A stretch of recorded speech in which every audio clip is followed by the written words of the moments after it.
Eu sou a Fernanda Schossler, do Ateliê Meia Tigela, e hoje eu tô aqui para fazer o episódio 2 do vídeo de sublimação, que eu vou colocar o card aqui em cima, tá? Então se você ainda não viu, faz mais sentido ver esse vídeo aqui primeiro, depois você volta para esse aqui, tá? Porque eu recebi muitas cartas, minha caixa postal estava lotada, recebi muitas mensagens e havia fumaça e tudo mais, teve mensagem pedindo para eu fazer um episódio 2 falando sobre sublimação.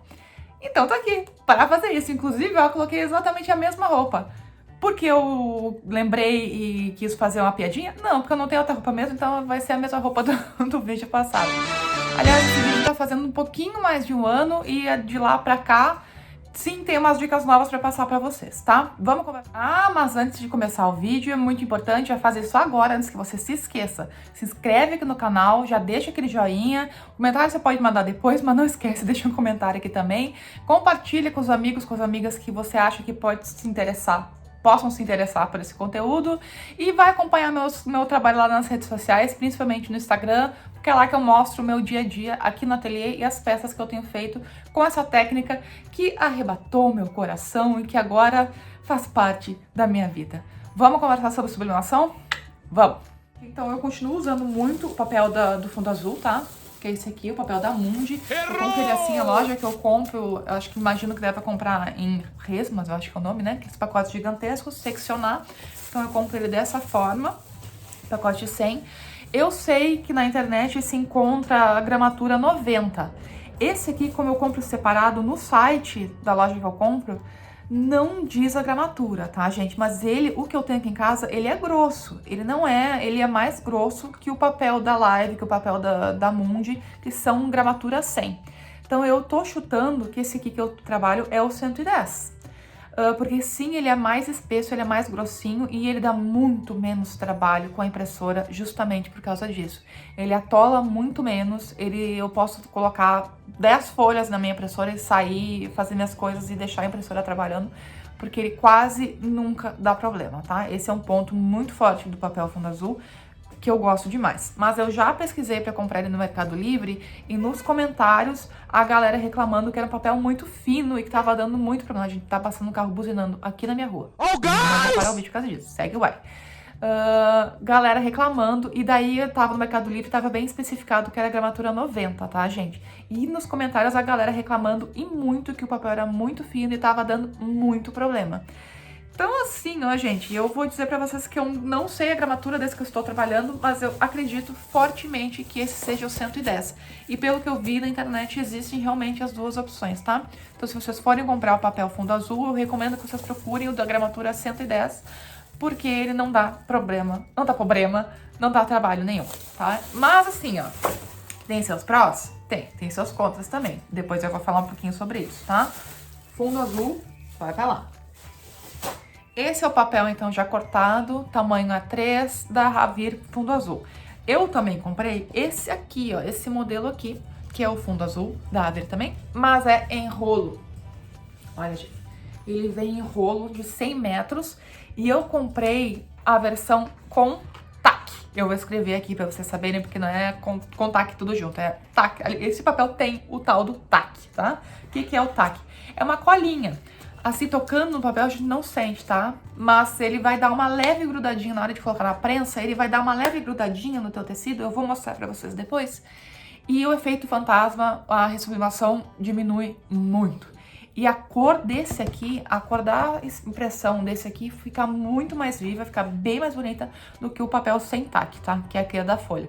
Só que esse aqui também dá muito mais trabalho, né, gente? Ele vem em rolo, ou seja, ele vem todo torto, você desenrola pra cortar, tem que colocar fita crepe, porque ele sim dá problema na hora de entrar na impressora, tá? Como ele já vem, imagina que eu vou tirar uma folha daqui, ela vai sim ficar deformadinha, tá? Pra ela parar de ficar com essa inclinação, eu teria que colocar numa mesa com peso em cima, coisa que eu não tenho nem espaço pra fazer aqui no ateliê, tá? Eu basicamente corto e levo pra impressora pra usar. Então, assim, pra que ele entre bonitinho, que não dê tanto problema, eu pego uma fitinha crepe, passo na ponta dele, que pelo menos dá uma segurada e evita que a minha impressora mastigue. Então, esse é um ponto negativo do papel em rolo. Pontos positivos. Compensação financeira, ele acaba sendo mais barato do que o papel em A3, e eu vou falar isso depois pra vocês os valores bem certinhos, vocês vão entender por que eu tô falando isso. Ele tem o TAC, que como eu já disse pra vocês, evita muito o problema da ressublimação, do efeito fantasma, pelo menos aqui no meu ateliê, me ajuda bastante. Então, quando eu tô com uma peça que realmente tá dando muito problema, que eu já perdi material, eu imprimo nele e me ajuda. Outra vantagem, ele é maior, né? Não só maior no sentido do rolo, ele é maior na largura também. O papel A3, a gente trabalha então com a medida de 29,7 por 42. Esse aqui, a medida dele é 33 centímetros. Então a gente sim ganha 3 centímetros na largura e no comprimento, se não me engano, a minha impressora imprime até 1 metro e alguma coisa. Obviamente, eu nunca imprimi nesse comprimento, porque a minha prensa é uma prensa 40 por 50, tá? E eu não costumo trabalhar com emendas. Então, eu me limito aí a ganhar mais uns 4, 5 centímetros de comprimento e 3 centímetros na altura. Para algumas peças, esses poucos centímetros fazem diferença. Então, me ajuda a ter um papel um pouco maior aqui no ateliê, justamente para essas peças, tá? Eu vou deixar na descrição do vídeo as lojas onde eu comprei cada uma dessas coisas. Não tenho parceria com nenhuma delas, não tenho cupom de desconto, mas fica aí a indicação caso vocês queiram procurar para adquirir também, tá? Então esse aqui é o papel Avir Fundo Azul Avir em rolo com TAC. Existe a opção também tamanho A4, desculpem, também é um pouco maior na largura que um A4 convencional. E existe a opção com TAC e sem TAC. Obviamente, as opções sem a cola, sem o TAC, são mais baratas. Agora eu vou falar para vocês o preço desses dois modelos aqui, tá? Para vocês poderem comparar melhor. Lembrando, 27 de agosto de 2021, pesquisei esses valores um pouquinho antes de começar a gravar o vídeo, tá bom? O fundo azul, então, de pacote sem folhas, tamanho A3, eu tô pagando em torno de R$ 63,80 aqui em Porto Alegre, tá? Lembrando pra vocês, 110 gramas, eu acho, não tenho absoluta certeza. Um dia eu até vou comprar no Mercado Livre um desses de 90 pra comparar, pra ter certeza que é diferente do que o que eu realmente tô usando aqui em casa, tá? E o Avir de rolo, ele tá custando R$ 146 o rolo.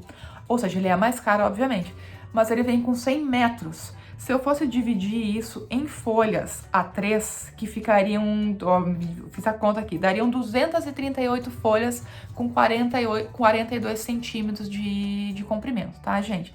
Então, eu conseguiria 238 folhas nesse rolo, ou seja, o valor da folha sairia 61 centavos, sendo que elas teriam 42, mesma largura da A3, mesmo comprimento da A3, mas elas ainda seriam maiores na altura, teriam 3 centímetros a mais. Ou seja, é mais papel com a cola por menos, porque a folha do fundo azul no que eu tô pagando hoje tá saindo quase 64 centavos, tá? É pouquinha diferença, mas é diferente. Que eu já falei pra vocês, vem o rolo, ele é um pouco maior, então quando eu preciso fazer peças um pouquinho maior, eu faço com ele. Olha só, ele dá... Estão ouvindo barulhinho? Se abatecer meu filho lá na sala. Mas ele dá uma coladinha no material, tá? E a cor fica bem bonita. Agora vamos falar do Live. Gente, esse aqui, ó. Eu comprei o Live Sub, que é mais barato. Mas eu fui pesquisar na internet e vi que existe um outro papel da Live também, que é meio que o Pro deles, o Super, que é bem mais caro. Esse aqui, ó, eu tô olhando aqui embaixo que eu tô copiando, não tô colando os valores, tá, gente? Esse aqui tá R$ 78,90, ou seja, ele é R$15 mais caro que o fundo azul. 100 gramas, gramatura. E ele também tem essa versão top, que eu tô tentando achar o preço aqui. Tem o Live Super, que custa R$ 105 o pacote com 100 folhas, também gramatura 100, tá? Eu ainda não comprei esse, mas vou comprar. Mas é uma diferença, imagina, do fundo azul para esse Live aqui, tô fazendo a conta mentalmente aqui, são R$40, tá? Dá quase para comprar 2 pacotes do fundo azul. Então, assim, ele realmente é bem mais caro. Tem que valer muito a pena pra valer, né, pra gente comprar um papel tão mais caro que os outros. Mas eu vou comprar, depois eu conto pra vocês, tá? Mas lembrando, então, esse aqui é o papel pobrinho da Live. Depois eu vou dar a minha avaliação sobre ele. Fundo azul não, desculpa, gente. Live, então, gramatura 100, tamanho A3. Outro que eu tenho aqui pra mostrar pra vocês. O fundo rosa da Jojo, que existe um outro fundo rosa que eu não lembro a marca, que eu ainda não testei, que eu vou testar também. Gente, esse aqui vocês acham, vai ser um fundo super rosa, né? Porque o fundo azul é super azul, o fundo rosa vai ser super rosa. Não, quase não dá pra ver que é rosa, tá, gente? Só dá pra ver porque tem uma listrinha aqui, ó, na pontinha, que é mais escuro, é mais rosinha, pra poder diferenciar frente e verso, porque é bem sutil mesmo a diferença.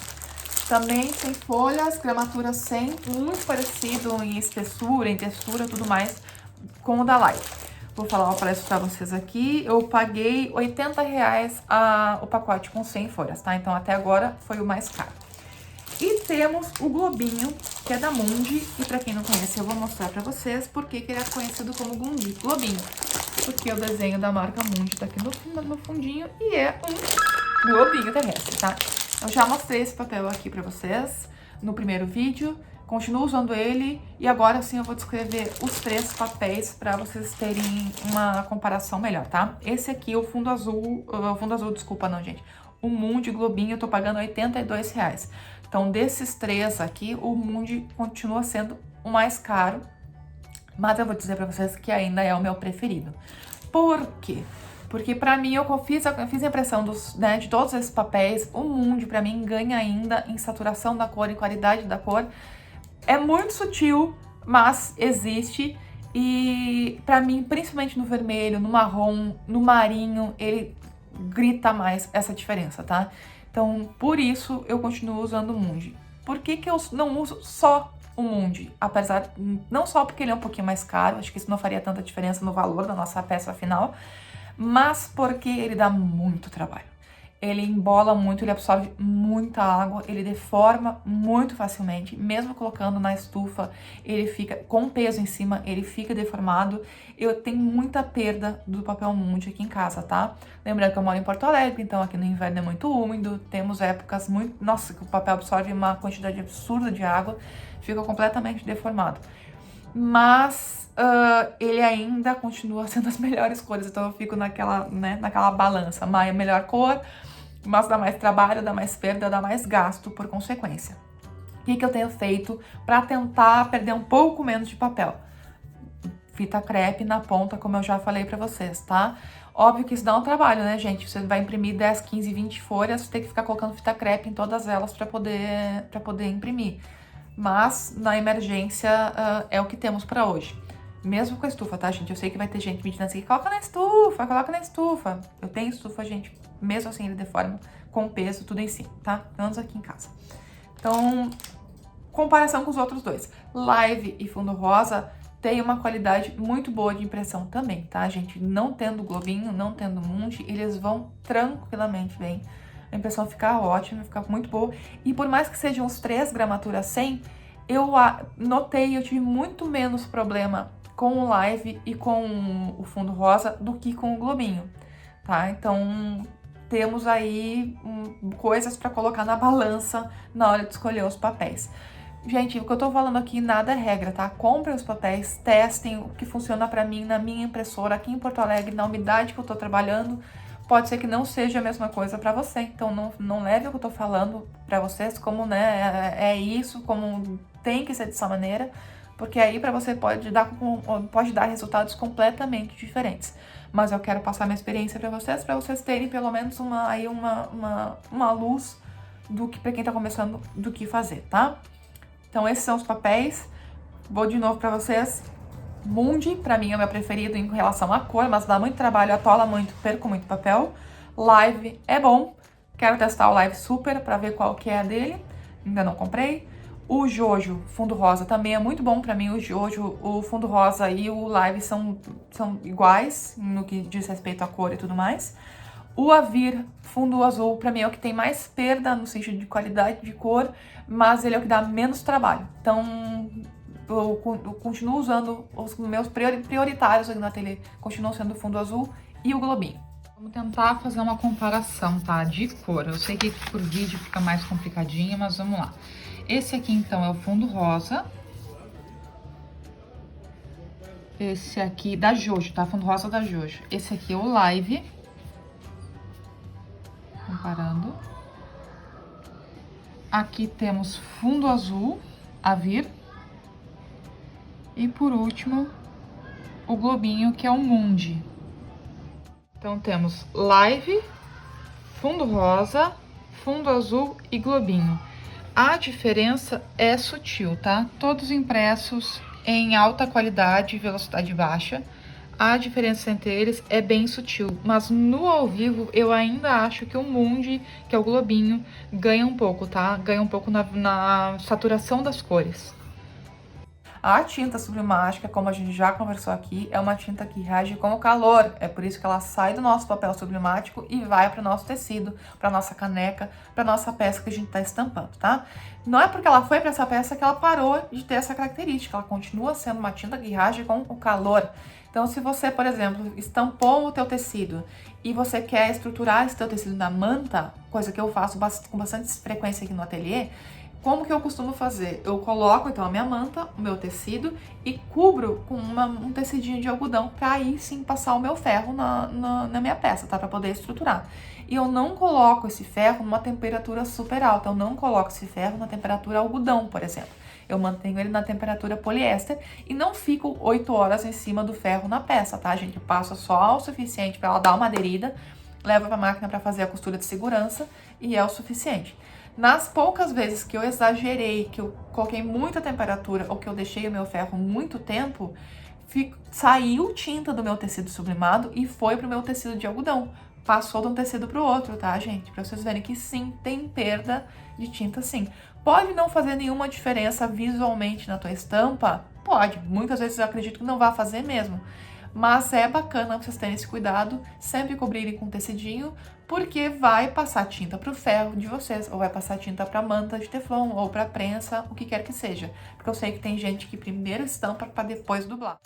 Esse cuidado com o ferro também vale para esse tipo de situação aqui, ó. Fiz a peça, desvirei, tá amassada. Ah, meu Deus, nunca mais vou poder passar ela. Calma, gente, pode sim, tá? Coloca nesse tipo de estojo, como é que eu faço? Obviamente, eu coloco minha mão por dentro, cubro com um pano, ó, ele até tá ali no canto, aquele pano rosa ali, ó, meu pano de passadoria, tá? Eu coloco meu paninho por cima e com meu ferro, como eu já disse pra vocês, temperatura poliéster, eu vou passando e vou desamassando. Funciona super bem, tira sim os amassadinhos do gabardine do lado do nylon e a peça fica linda, maravilhosa, pronta pra você entregar pro seu cliente. Agora vamos falar um pouquinho sobre perfil de cor e configuração de impressora, tá? Isso eu não vou dar uma receita pra vocês, porque eu já disse aqui que o método que eu uso é na gambiarra, tá? Eu fui fazendo 1000 testes e vendo o que dava certo, o que não dava e me adaptei dessa maneira. Então, assim, o que eu digo pra vocês? Façam testes. Eu sei que tem bastante gente que não usa perfil de cor e aparentemente dá tudo certo. Aqui no meu ateliê eu testei fazer sem perfil de cor. O perfil de cor sempre vai ter, né? Seja da impressora, seja do computador padrão, tudo mais. Mas sem o perfil de cor da Genesis, que é a tinta que eu uso, e deu muita diferença. Eu gravei um vídeo e depois eu vou mostrar pra vocês a bizarrice da cor que saiu sem usar o perfil de cor, tá? O que eu digo pra vocês? Testem, testem e testem. Aqui no meu ateliê eu só tive sucesso, eu só consegui uma cor que era o que eu tava querendo, fiel ao meu computador, ao que eu tava vendo na minha tela, fazendo da seguinte maneira. Não sei, provavelmente não vai servir pra vocês, tá? Mas eu quero explicar pra vocês como que eu faço. Então eu crio as minhas artes no Illustrator, que é um programa que eu tenho muito domínio, que é um programa que eu trabalho há anos. Eu crio elas no Illustrator em RGB. E eu digo pra vocês, por mais que não faça muito sentido, porque quem manja dos Paranauê sabe que sistema RGB é sistema cor-luz, que é um sistema que a gente vê cor na tela, tá? Nas telas, mas não é um sistema de impressão, porque na hora que a gente imprime, a nossa impressora é CMYK. Então, o correto, digamos assim, seria eu ter criado essas artes em CMYK, mas dá diferença na tonalidade da cor, tá? Então, eu estou criando em RGB, exportando do meu Illustrator em JPEG, 300 dpi, melhor qualidade possível em RGB, e na hora de imprimir, então estou imprimindo pelo Photoshop. Então, com o perfil da Genesis aplicado, alta qualidade, baixa velocidade. Eu vou mostrar para vocês algumas comparações que eu fiz aqui, usando diferentes configurações de impressão, tá? Só para vocês terem uma ideia. Os três foram impressos no papel fundo azul, que é o papel Avir, e agora eu vou mostrar para vocês as diferenças. Então, esse aqui foi o primeiro, sem perfil de cores da Genesis, tá, gente? Eu usei um perfil de cores da minha própria máquina, do meu próprio computador. E olhem como ficou carregado no amarelo e no magenta. Ficou bem diferente da arte original, tá? Que depois eu vou mostrar os outros painéis pra vocês, que são bem mais próximos do que estavam na tela do computador. Então esse aqui, completamente errado. Imprimi outras versões usando vários perfis de cores que não eram da Genesis, tá? Mas que estavam no meu computador, que tinham a possibilidade de imprimir com eles. Todos saíram nesse padrão, muito diferente da arte original.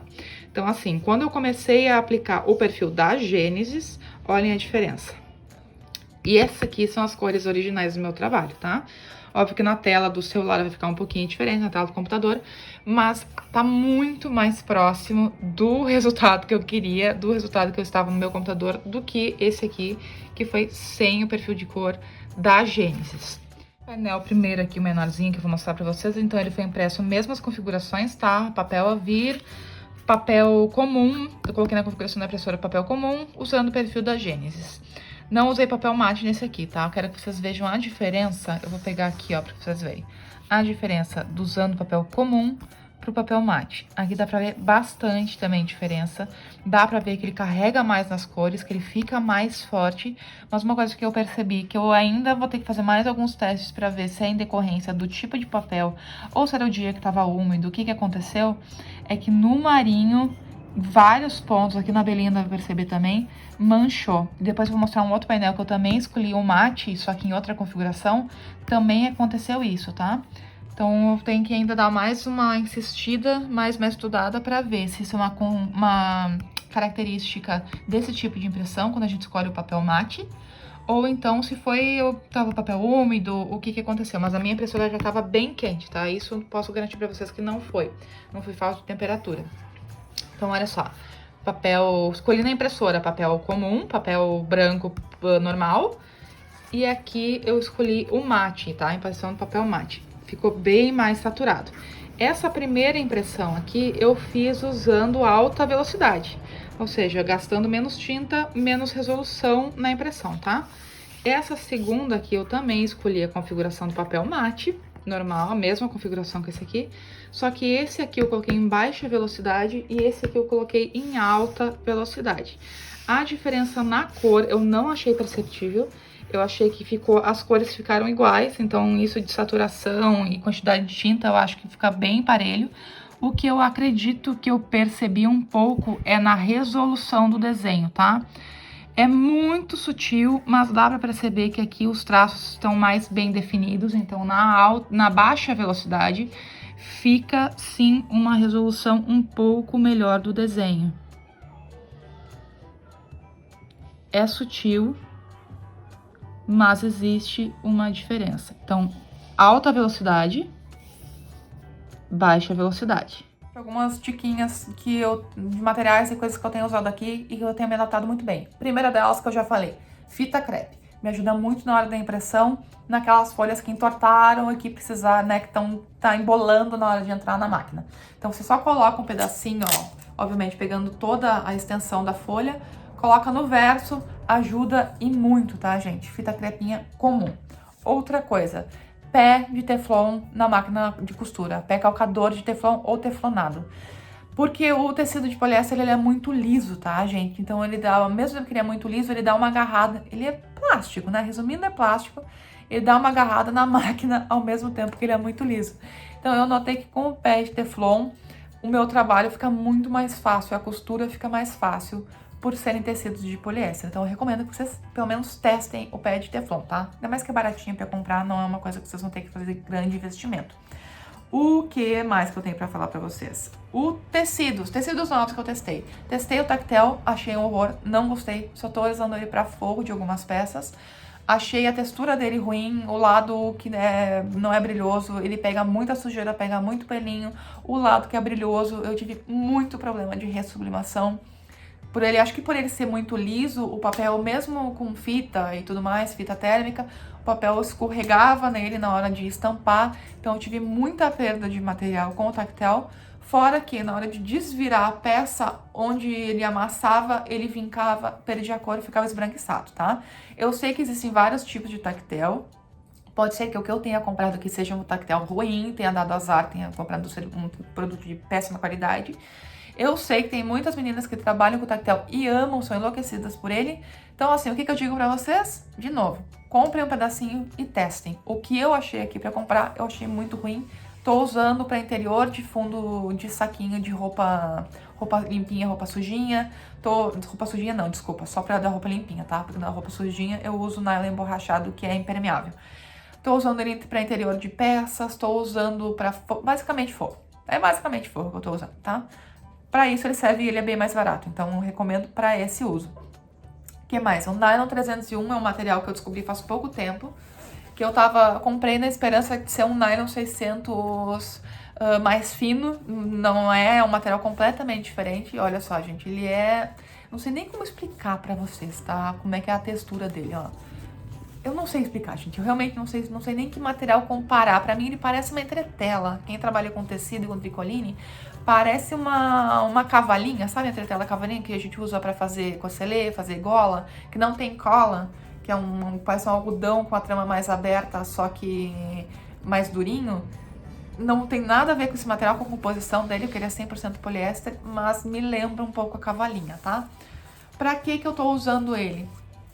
Tô usando ele pra flâmulas e eu quero pegar uma ali pra mostrar pra vocês, calma aí. Olha só, gente, tô fazendo então esse tipo de peça aqui, ó. Tô aproveitando o Nylon 301 e o verso, tô usando o quê? O tactel, né? Não vamos perder material, né, gente? Comprou, tem que usar. Então, olha só. Pra flâmula, eu achei ele perfeito, porque a cor ficou bem viva. Como ele é bem texturizadinho, não tive problema de ressublimação até agora, ficou perfeito. Aliás, eu tava usando pra fazer as flâmulas o Silk Cast dublado, que foi um material que eu mostrei pra vocês no vídeo anterior. Mas eu estava tendo muito problema de ressublimação nele também. Ele é um tecido super acetinado, um tecido elegante, bonito, mas ele também é bem liso. E eu tava tendo problema com ele. Então eu procurei, além disso, ele tava amassando demais no desvirar e pra tirar o amassado eu tava tendo que colocar muito calor. E não é legal colocar calor, porque a nossa tinta reage com o quê? Com o calor. Então, cada vez que você ficar colocando calor em cima dela, uma peça já impressa, você tá tirando um pouquinho da tinta, tá? Então, assim, eu tava procurando um outro material para fazer as flâmulas que fosse durinho, mas maleável ao mesmo tempo, que não fosse estruturado como um nylon 600, mas que também não fosse um gabardine super molengo. E eu achei esse 301 perfeito, tá, gente? Eu comprei esse lá na Personal, eu vou deixar o link pra vocês aqui. Pra flâmula, eu achei ele perfeito. Então, esses são os prós dele. O contra, ele é bem transparente, tá? Não sei se vai dar pra ver aqui. Ó, dá pra ver até os vincos da minha mão, ó. Ele é bem transparente, tá, gente? Então, tem que usar com forro. Não tentei fazer nenhuma peça do tipo necessaire, coisas do tipo. Não tentei estruturar ele no Nylon 600, porque eu não comprei ele pra isso, tá? Comprei pra testar pra esse tipo de produto mesmo. Então, se vocês fizerem esse teste, dublar esse material aqui com algum outro, me contem pra ver se funcionou, tá bom? Pra flâmula, eu super recomendo. E vou aproveitar e vou mostrar pra vocês. Olhem que bonitinho. Vou fazer pro Natal, ó, as flâmulas grandes e os enfeitezinhos de porta... De porta não, pra árvore. Bonitinho, né? Outras duas dicas que eu tenho usado muito aqui no ateliê. Eu, no começo, como vocês sabem, não dá pra alfinetar as peças sublimadas, né? As que estão dubladas no Nylon 600. Eu tava aprendendo só com clips as minhas peças e tava meio complicadinho, tá? O processo tava meio lento, tava meio chato isso de ficar aprendendo as peças só com clips. Até que entrou na minha vida fortemente o quê? A cola de contato. Comecei aos pouquinhos no sublimado e dá muito certo, gente, tá? Então eu recomendo fortemente pra você que tá trabalhando, obviamente no dublado, tá, gente? Vocês não vão tacar a cola de contato no gabardine puro, tá? Por favor. No dublado vocês podem passar tranquilamente, inclusive eu vou mostrar pra vocês nesse vídeo próximo que eu gravei pra mostrar. Aqui eu vou fazer um estojinho, quero colar a parte externa do meu estojo aqui, que tá dublado no Nylon 600, feito no gabardine, como eu já mostrei pra vocês. No forro que eu vou usar esse bagum aqui. O que que eu fiz? Peguei minha colinha de contato, passei nas duas partes, deixei secar, parou de grudar na mão, parou de molhar, pode juntar. Então eu vou juntar aqui com aqui, fazer um pontinho de segurança em toda a volta e aí vou começar a aplicação do zíper e todo mais, acabamento com viés boneon. Outra coisa que me perguntam muito é com relação à linha, tá, gente? Que linha que eu tô usando nas minhas peças. Tenho duas linhas que eu tô usando prioritariamente. São a linha comum, a linha de poliéster, e a linha Nylon 60, que é essa linha aqui, que também é conhecida como linha poliamida e que é usada muito pela galera do sintético, tá? Que trabalha com sintético. Então, assim, gente, como que eu escolho qual linha que eu vou usar? Se é uma peça como uma caderneta de fascinação, ou um estojo, alguma coisa que onde as costuras, onde os lugares onde tem costura não vão sofrer um atrito, uma pressão muito forte que a costura possa rasgar, porque eu não sei se vocês já fizeram isso, gente, costurar 2 pedacinhos de tecido do lado do Nylon 600 com a linha comum e tentar rasgar. É fácil, ele arrebenta muito fácil a linha, tá?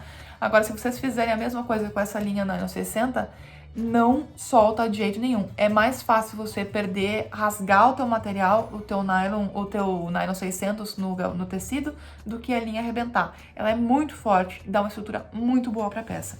Então, quando eu preciso fazer uma nécessaire, uma maleta, uma bolsa, que eu quero garantir que aquela costura vai ficar reforçada, que aquela peça vai ficar, ó, joia, pode tacar o que quiser lá dentro, aí eu tô usando a linha de Nylon 60, tá? Então, é assim que eu tô variando. Pode ser costurado com linha de poliéster comum, eu dou preferência para linha de poliéster comum. Eu preciso de uma peça mais reforçada, com costura mais forte, linha Nylon 60. Na tela, porque tá dando bastante reflexo, mas eu quero mostrar uma coisa pra vocês, tá? Já me perguntaram como que eu faço pra fazer um preto bem preto, tá? Que eu tô trabalhando no Illustrator, tá em RGB, mas eu quero mostrar pra vocês duas coisas, tá? Esse aqui tá como se fosse no 100% preto, que seria no semic ou 100K, tá? 0 ciano, 0 magenta, 0 amarelo, 100 preto, que é o K. E aqui estaria no preto registro, que pra quem não conhece, não sabe do que está ligado, é um preto composto. Olha eu ali. Ai, gente. Então eu vou mostrar pra vocês, olha só. Esse preto aqui é esse preto aqui que vocês encontram já na paleta de cor, tá? Nos swatches do padrão, tanto do Corel, quanto do Illustrator, quanto de qualquer outro programa de vetorização. Esse preto aqui, dessa aba, que é mais preto, vocês vão me ver muito no reflexo, é o preto registro, tá, gente? Vocês estão vendo que tá marcado ali, ó. Quem não tá ligado pode achar que é talvez um nulo, alguma outra cor que não é um branco, mas não, ó, quem tá ligado tá vendo, olha, tá aparecendo ali, registration, que é o preto de registro. O que que é esse preto de registro? É um preto composto, tá, gente? Aqui, então, temos amarelo, magenta, ciano e o preto, que é para deixar ele bem fechado. Então, se você quer economizar, não quer precisa de um preto tão fechado, vai só no 100K, que é esse preto aqui. Deixa eu abrir aqui para vocês, como tá em RGB, ele vai ficar aqui nas definições 39, 37 e 37, ou seja, ele não tá no 100% preto, tá? Se você estiver trabalhando com o preto registro, agora eu vou abrir, vocês vão ver que...